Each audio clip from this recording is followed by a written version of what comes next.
सभी को नमस्कार। आज lecture series on programming for mechanical engineers में हम एक सिंपल सा केस देखेंगे। इसमें एक पिक्चर को या एक ग्राफ को हम कैसे यूज़ कर सकते हैं, हम प्रोग्रामिंग यूज़ करके इसमें क्या कर सकते हैं इस पर्टिकुलर डेटा का, इसको हम देखेंगे। मान के चलिए ये जो सामने आपके पास में एक स्पाइरल टाइप का जो डायग्राम या पिक्चर रखा हुआ है, इसका मैं क्या यूज़ कर सकता हूँ वो हम देखते हैं। अगर मैं इस पिक्चर में से कोऑर्डिनेट्स को मैं एक्सट्रैक्ट करता हूँ, तो मैं इस पिक्चर को एक ग्राफ के रूप में अगर मैं मानूँ, तो उसमें से कोऑर्डिनेट को डिजिटाइज़ करके मैं उसको एक्स वाई टेबल पे कन्वर्ट करूँगा और उसको मैं फ्यूचर में ग्राफ को फिर से रिक्रिएट करने के लिए मैं यूज़ कर सकता हूँ। या फिर सेम इसी पिक्चर को फिर से अगर मुझे रीड्रॉ करना हो, तो मैं उसके लिए यूज़ कर सकता हूँ। अ, इसी प्रकार से अगर मैं मानूँ कि ये पिक्चर जो है वो एक सीएनसी मशीन के टूल पाथ को शो कर रहा है, तो ऐसे केस में मैं इस कोऑर्डिनेट को लीनियर या सर्कुलर मोशन में कन्वर्ट करके एक सीएनसी कोड जनरेट कर सकता हूँ। तो आज हम देखेंगे कि एक सिंपल से इस पिक्चर में से कोऑर्डिनेट्स को एक्सट्रैक्ट करके मैं कैसे उसे एक ग्राफ में कन्वर्ट करता हूँ। हम उसे फिर बाद में सीएनसी कोड में भी हम उसे कन्वर्ट कर सकते हैं। हम फ्यूचर वीडियोस में हम उसे भी देखेंगे हमें कैसे करना है। तो मैंने यहाँ पर पाईचार्म का आईडी यूज़ कर रहा हूँ। मैं जो प्रेफर करता हूँ आईडी, वो पाईचार्म आईडी प्रेफर प्रेफर करता हूँ। तो लेट्स स्टार्ट विद दैट। तो यहाँ पर सबसे पहले हम क्या करेंगे, जो जो इम्पोर्टेंट लाइब्रेरीज़ है उन सबको हम इंपोर्ट करेंगे। तो यहाँ पर जो सबसे इम्पोर्टेंट लाइब्रेरी है वो कौन सा है, वो है हमारे मैटप्लॉटलिब। कारण ये है कि जो अप्रोच मैं इसमें यूज़ कर रहा हूँ, वो ये है कि जो पिक्चर है मैं उसे एज अ ग्राफ कॉल करूँगा एक कैनवास पे, और उसके ऊपर मैं माउस से जहाँ जहाँ क्लिक करूँगा उस जगह के कोऑर्डिनेट्स को हम एक्सट्रैक्ट करेंगे और एक्सट्रैक्ट करके उसको एक सीएसवी फाइल में लिखेंगे और कोशिश करेंगे कि हम उसको फिर से प्लॉट करें, रीप्लॉट करें। इस काम को हम दूसरे तरीके से भी कर सकते हैं। कई सारे लाइब्रेरीज़ और भी हैं जो पाई ऑटो जीयूआई है, पाई ऑटो है, या माउस के फंक्शंस हैं, जहाँ पर हम ऑन द स्क्रीन जहाँ पे भी आप क्लिक करोगे तो वहाँ के हम कोऑर्डिनेट्स बड़े आसानी से एक्सट्रैक्ट कर सकते हैं, क्योंकि एक बिल्कुल जनरलाइज्ड इवेंट है। माउस के इवेंट को हम आसानी से रिकॉर्ड कर सकते हैं। तो ये एक अप्रोच, ये भी एक कुछ अप्रोचेस हैं। या फिर हम रास्टर स्कैन के जो मॉड्यूल्स हैं जो इमेज प्रोसेसिंग में यूज़ होते हैं, हम उसको भी यूज़ करके हम एक्सट्रैक्ट कर सकते हैं। फिलहाल एक सिंपल सा एक डिजिटाइजिंग प्लॉट सॉफ्टवेयर या एक ऐप बनाना हो, जिसमें हमारे पास में एग्जिस्टिंग लिटरेचर में कोई ग्राफ और उसको हमको डिजिटाइज करके अगर हमें उसे कन्वर्ट करना हो, तो हम उसके लिए हम ये अप्रोच यूज़ कर सकते हैं। तो देखते हैं फटाफट, पहले देखते हैं कि कौन कौन सी लाइब्रेरी। तो मैं यहाँ पर सबसे इंपॉर्टेंट जो लाइब्रेरी है मेरे लिए वो है मैटप्लॉटलिब। तो मैटप्लॉटलिब को जब मैं कॉल करूँगा तो उसमें से पाई प्लॉट को कॉल करूँगा और उस पाई प्लॉट को मैं एज अ पीएलटी मैं ले रहा हूँ, जो जनरली आपने हर जगह देखा होगा। फिर मैं इंपोर्ट पांडास करूँगा, क्योंकि मुझे डेटा फ्रेम बनाना है उसका एक समय पे आके।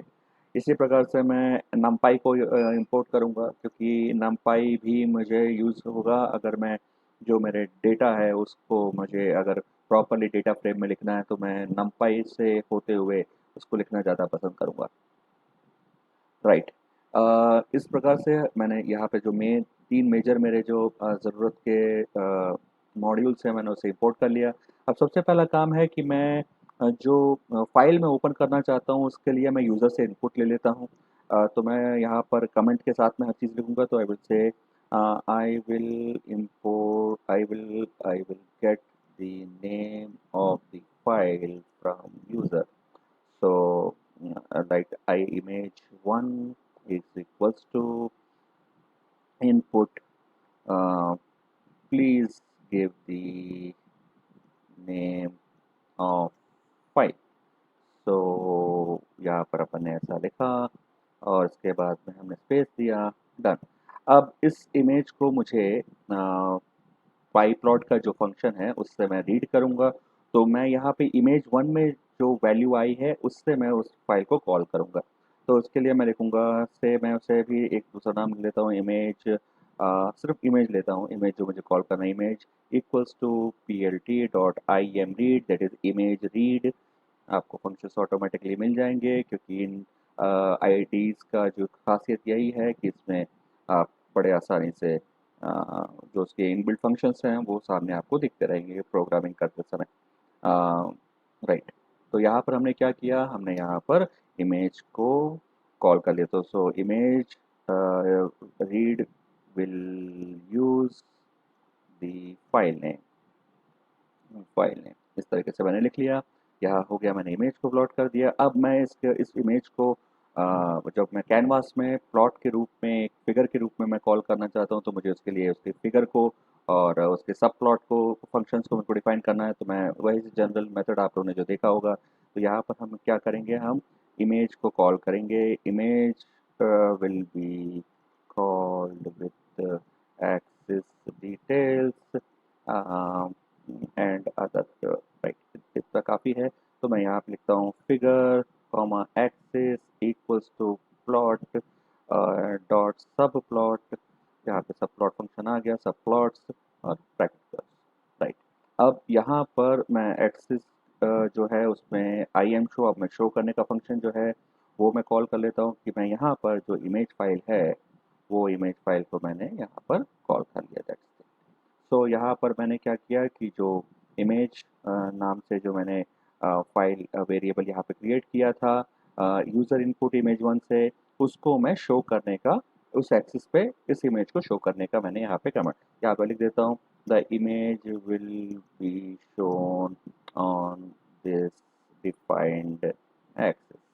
तो राइट, ये एक टेस्ट कर दिया। फिर अपन फटाफट अब तक नेक्स्ट अपना काम क्या है, जो डेटा है उसको हमें स्टोर करना है। तो will create list for the list for the coordinates, coordinate को और कोऑर्डिनेट कोऑर्डिनेट है ना, ORDINATE, right, coordinates list, right coordinates. तो यहाँ पर मैं ले लेता हूँ एक्स अंडरस्कोर पॉइंट्स, नाम देता हूँ, और इसको मैं ले लेता हूँ लिस्ट। इसी प्रकार से वाई अंडरस्कोर पॉइंट्स और इक्वल्स टू लिस्ट। ये अपन ने दो चीज़ें क्रिएट कर ली, ये दोनों के दोनों होल्ड करेंगे एक्स और वाई पॉइंट्स को।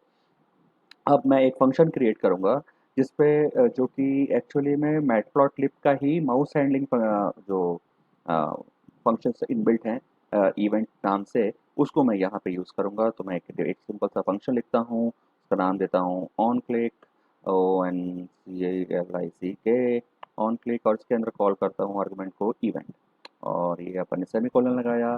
फिर यहाँ पर ये जो मैं यहाँ पे लिख देता हूँ यहाँ पर कमेंट कि this is the inbuilt way to find the mouse event right.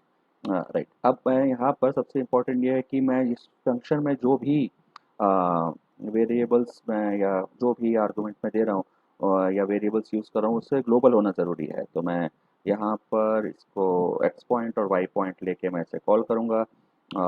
तो लेट्स सी, मैं इसे दे देता हूँ फिर से X points equals to dot not X points and Y point, यहाँ पर राइट लाइक दिस पॉइंट्स। यहाँ पर मैंने ये दो नाम दे दिया।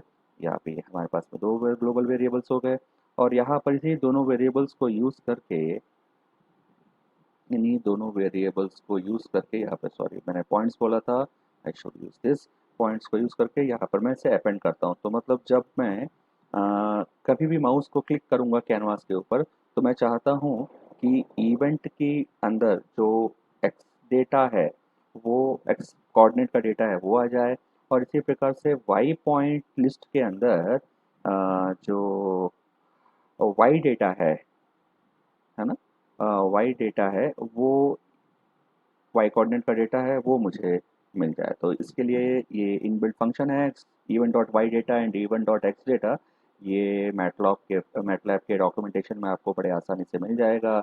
Right, so like this we have created it. अब यहाँ पे इसके सिवा मुझे कुछ नहीं करना। अब हम इसे, ये दोनों जो वेरिएबल्स एक्स पॉइंट्स और वाई पॉइंट्स, हम इसको बड़े आसानी से कैलकुलेट कर सकते हैं, यूज़ कर सकते हैं फर्दर। अब नेक्स्ट है कि मुझे बाइंड करना है, मुझे बाइंड करना है माउस इवेंट को, bind mouse event when it is over the canvas.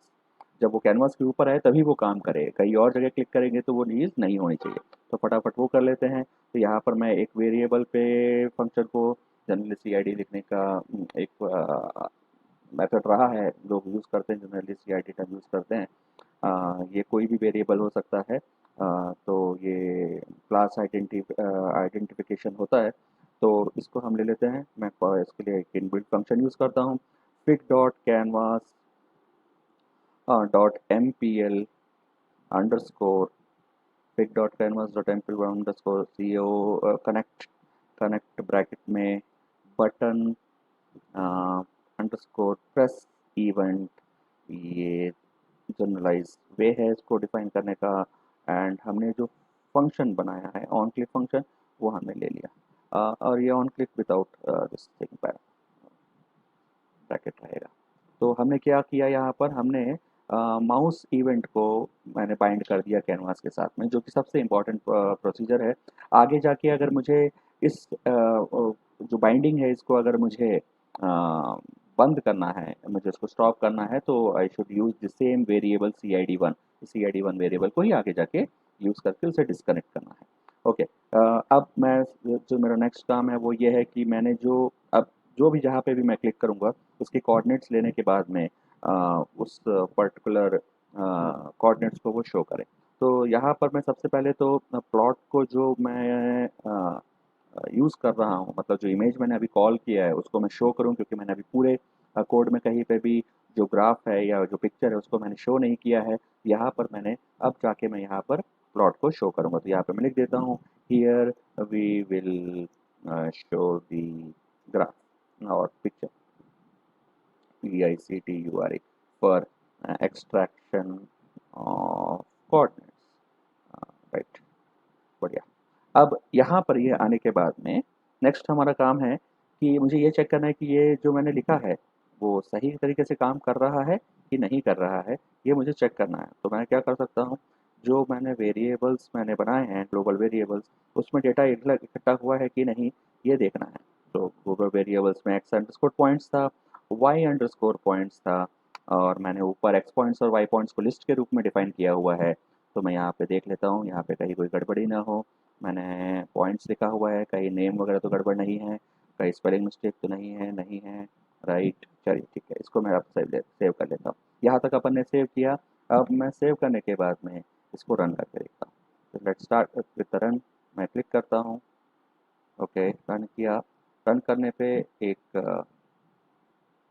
जो फिगर का नाम है वो पूछ रहा है। तो यहाँ पर बाय डिफ़ॉल्ट मैंने जिस फ़ोल्डर पे मैं काम कर रहा हूँ, उस फ़ोल्डर पे मैंने 2.png नाम से इस फ़ाइल को सेव किया हुआ था। तो मैंने यहाँ पे 2.png लिखा कंसोल में और एंटर मारा। जैसे ही मैं अब एंटर मारता हूँ, तो ये फिगर आपके सामने आ गया, राइट? सभी को आपको दिख रहा है। अब मैं यहाँ पर जहाँ-जहाँ पर मैं क्लिक करूँगा, वहाँ-वहाँ पर ये जो कोऑर्डिनेट्स हैं वो एक्सट्रैक्ट होने चाहिए। तो लेट्स सी, देखिए मैंने सबसे पहले ये स्टार्टिंग में मैंने यहाँ पे क्लिक किया, फिर यहाँ पे कहीं पे मैंने क्लिक किया, फिर मैंने यहाँ पे राइट हैंड साइड पे क्लिक किया, देन टॉप पे एक बार क्लिक किया, फिर देन लेफ्ट हैंड साइड पे एक बार क्लिक किया। अभी मैं एग्जैक्टली कर्वेचर के ऊपर नहीं क्लिक कर रहा हूँ, मैं उसके आजू बाजू कहीं कहीं क्लिक कर रहा हूँ। यहाँ पे मैंने क्लिक किया, डन। यहाँ पर हो गया। यहाँ पर मैंने कुछ पॉइंट्स क्लिक किए। अब मैं इसे जैसे ही क्लोज करता हूँ तो मैं उम्मीद करता हूँ कि जो मैंने कोऑर्डिनेट्स लिए हैं वो लिस्ट के रूप में प्रिंट हो जाने चाहिए। तो जैसे ही मैं इसे क्लोज करता हूँ इस ग्राफ को, तो यहाँ पर देखिए नीचे, यस बहुत बढ़िया, यहाँ पर अपन को जितने भी हमने क्लिकिंग किए हैं वो एक्स और वाई लिस्ट के रूप में हमको ये डेटा यहाँ पर मिल गया। मतलब यहाँ तक हमारी प्रोग्रामिंग जो है वो बिल्कुल सही है, कोई समस्या नहीं। मैं इसे हाइड कर सकता हूँ इस प्रिंट को, क्योंकि मुझे ज़रूरत नहीं है आगे जाके इसको यूज़ करने। यहाँ तक मेरा प्रोग्राम सही है। Let's move to the next part. अब मुझे क्या करना है, इस डेटा को मुझे सेव करना है। सेव करने से पहले मुझे ये चीज़ें देखनी है कि जो लिस्ट का डेटा है वो क्या किस पोजीशन में है, वो क्या फ्लोट है या वो स्ट्रिंग तो नहीं है। तो मैं इसके लिए दो चीज़ कर सकता हूँ। या तो मैं ये जो एक्स लिस्ट और वाई लिस्ट के वैल्यूज़ हैं उन सबको मैं इंटीजर में कंफर्म करने के लिए मैं एक फंक्शन पहले से लगा दूँ कि उसमें जो भी वैल्यू होगी वो इंटीजर ही रहे। तो उसके लिए मैं एक मैप फंक्शन यूज़ कर सकता हूँ, जो सबसे सरल तरीका है। किसी भी लिस्ट के अंदर जितने भी इटरेटेबल कंपोनेंट्स हैं, एलिमेंट्स हैं, उनको वो किसी भी एक फॉर्म ऑफ वेरिएबल में वो कन्वर्ट कर, स्ट्रिंग में या फिर इंटीजर में या फिर फ्लोट में, इस तरीके से हम कर सकते हैं।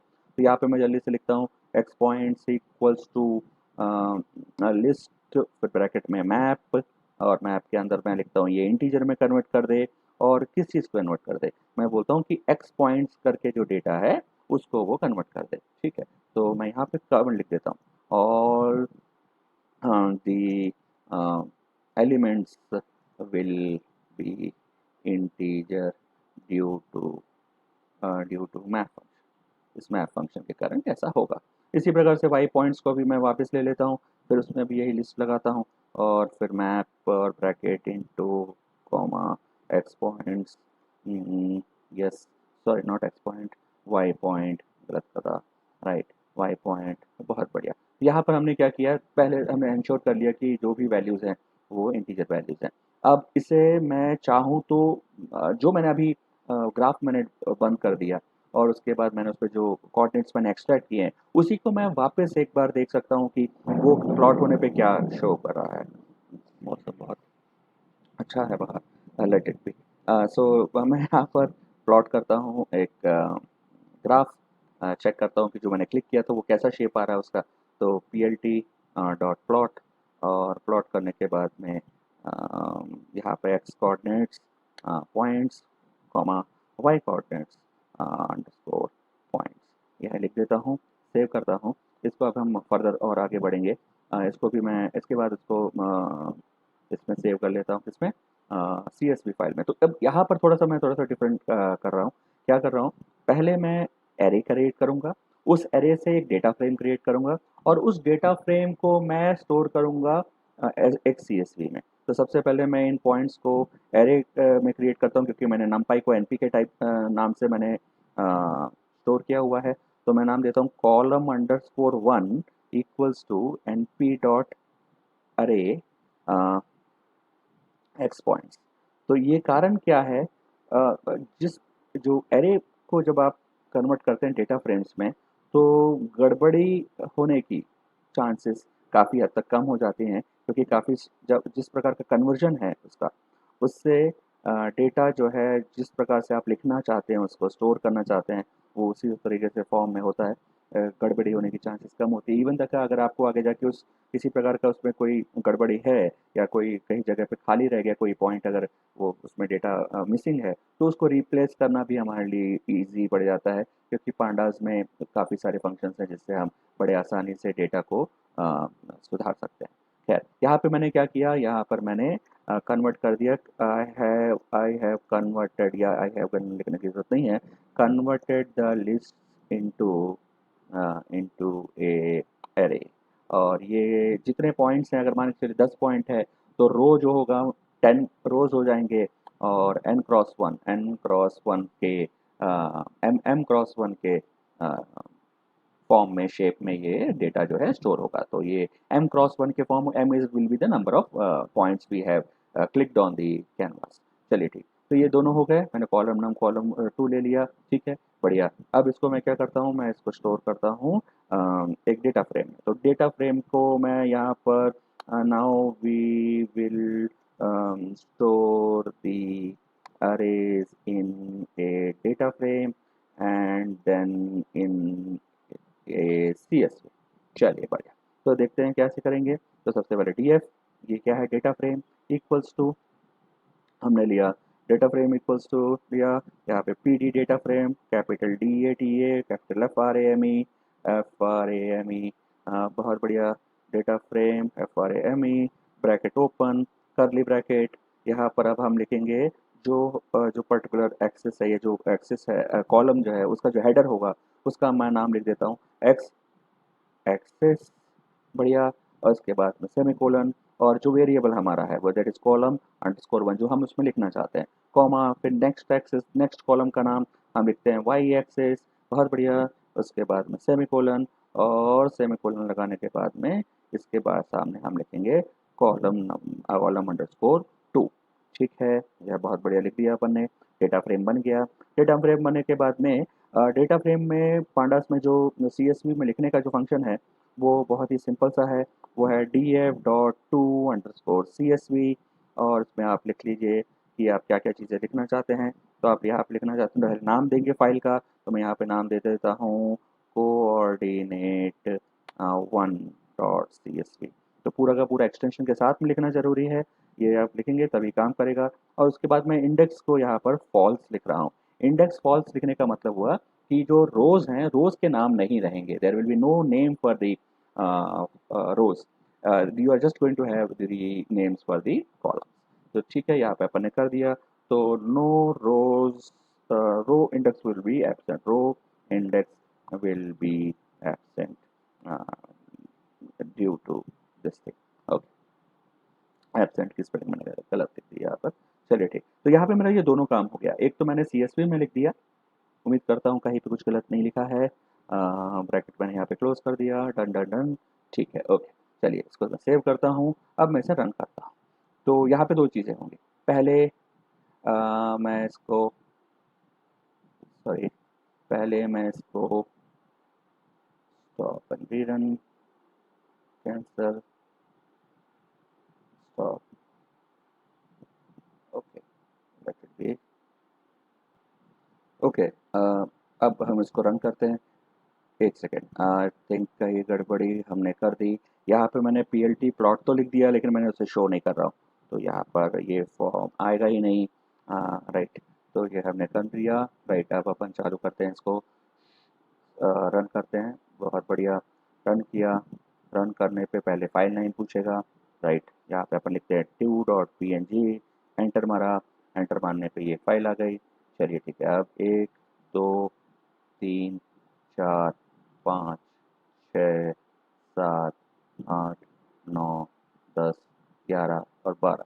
यहाँ पे मैंने 12 पॉइंट्स को क्लिक किया, हालांकि ऑफसेट मारा है मैंने। ठीक है ओके, लेट्स क्लिक। बहुत बढ़िया।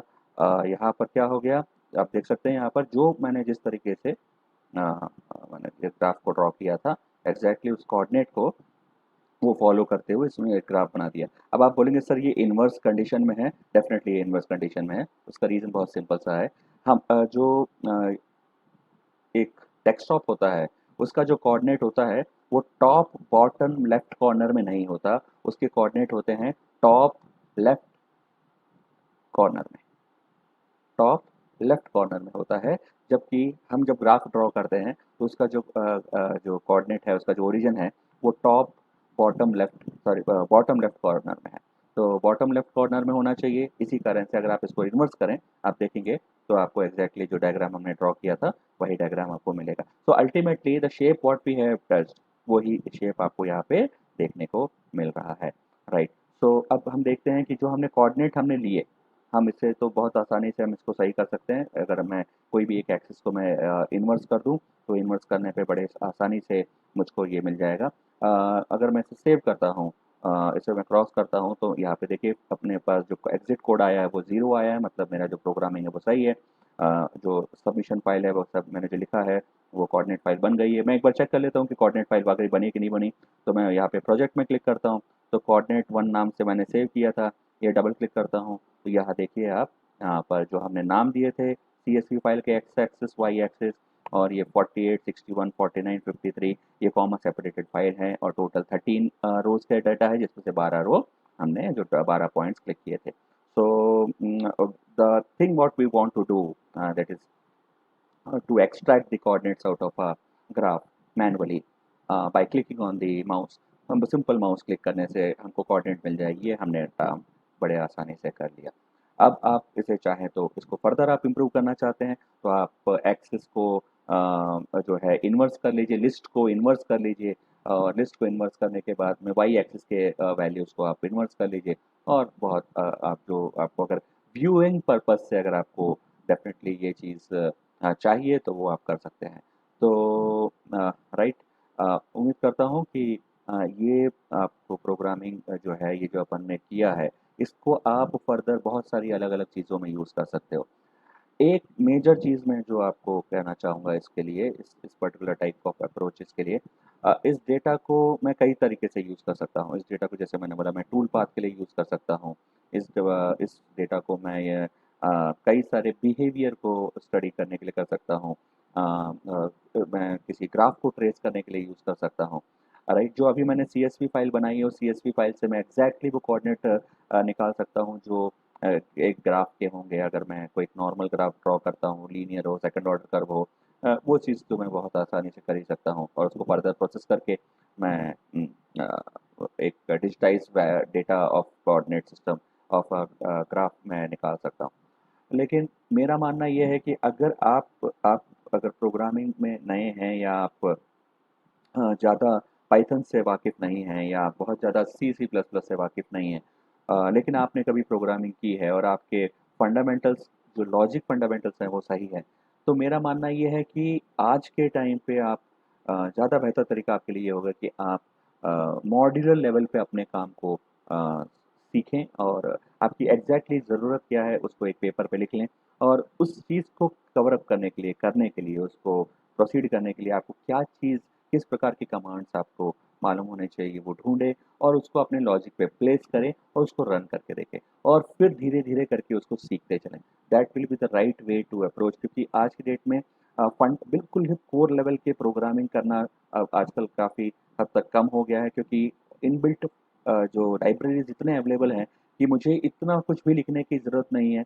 Just by using the library और just by calling single line I can get all these things. तो भी मैं उम्मीद करता हूँ कि आपको ये वीडियो या ये जो अपना अप्रोच है वो पसंद आया होगा और अगर कोई डाउट है तो आप मेरे को कमेंट्स में लिख सकते हैं। और कोई क्वेश्चन हो तो ज़रूर पूछिएगा। Thank you very much.